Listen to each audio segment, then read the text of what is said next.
Our military personnel and their families دوایین هەنگاوی ویلایەتە یەکگرتووەکانی ئەمریکا بە ناردنی هێزێکی تایبەت بۆ ڕۆژئاوای کوردستان لە دژی داعش و مامەڵەکردنی ئەمریکا لەگەڵ یەپەگە دەخاتە دۆخێکی ترەوە. ئەم هەنگاوی ویلایەتە یەکگرتووەکانی ئەمریکا سەرەڕای بەردەوامی بۆردومانی ئاسمانی خۆی لە هاوکاریکردنی لۆجستی و هەواڵگری بۆ هێزە ناوخۆیەکانی ئەو وڵاتانە و ئۆپەراسیۆنی تایبەت دەبینێتەوە.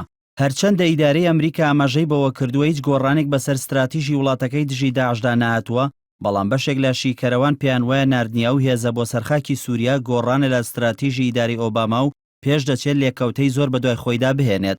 ناردنی و هێزە دوای ئەوە دێت 22 ئەم مانگە هێزێکی تایبەتی ئەمریکی و پێشمەرگە و ئۆپەراسیۆنێکیان بۆ ڕزگارکردنی دیلەکانی دەستی داعش لە گرتووەخانەی حەویجە ئەنجامدا. لە دوای ڕووداوەکەش پنتاگۆن ڕایگەیان بەردەوام دەبن لە ئەنجامدانی ئۆپەراسیۆنی لەو شێوەیە و لە چەند ڕۆژی ڕابردووشدا سوپای ئەمریکا بۆ ئەنجامدانی کاری هەواڵگری و ئۆپەراسیۆنی تایبەت ناوەندێکی لە هەولێر کردوتەوە و بە بڕوای شیکەرەوانی دۆخەکە ئەو هەنگاوی ئەمریکا دەکرێت لە یەک کاتدا چەند ئامانجێک بپێکێت.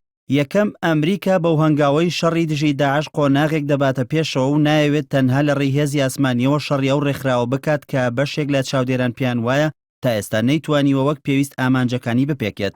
دووەم ئەمریکا دەیەوێت دەست پێشخەری بکات لە بەرامبەر هەر هەنگاوێکی نوێی رووسیا کە بیاوێت هێز ڕەوانەی سووریا بکات کە دوای دەستپێکردنی هێرشە ئاسمانیەکانی ئەو وڵاتە لە سووریا قسە و باز لەو بارەوە دەکرا.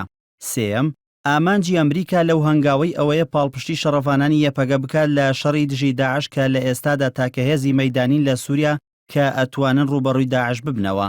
ئامانجێکی تری ئەمریکا کە دەکرێت لە ناردنیە و هێزە تایبەتەی بۆ ڕۆژاوای کوردستان بەدەست بێت ئەوەیە ئەمریکا دەیەوێت پێدە لە هەر جۆرە نزیکبوونەوەیەک لە رووسیا بپارێزێت کە لە دوای دەستپێکردنی هێرشە ئاسمانیەکانی رووسیا لە سووریا تا ڕادێک لێکەوتەکانی ئەو لێک نزیکبوونەوەی پێدە و رووسیا دەرکەوتبوون.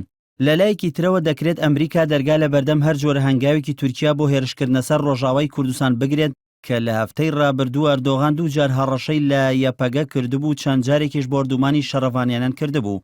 بەرپرسانی ئەمریکا ئاماژە بەوە دەکەن ئەگەر ناردنیا و هێزە تایبەتیە کە لە نزیکەی 50 کەس پێکهاتووە بۆ ڕۆژاوای کوردستان سەرکەوتوو بێت ئەوە هێزی زیاتر ڕەوانەی سووریا دەکەن.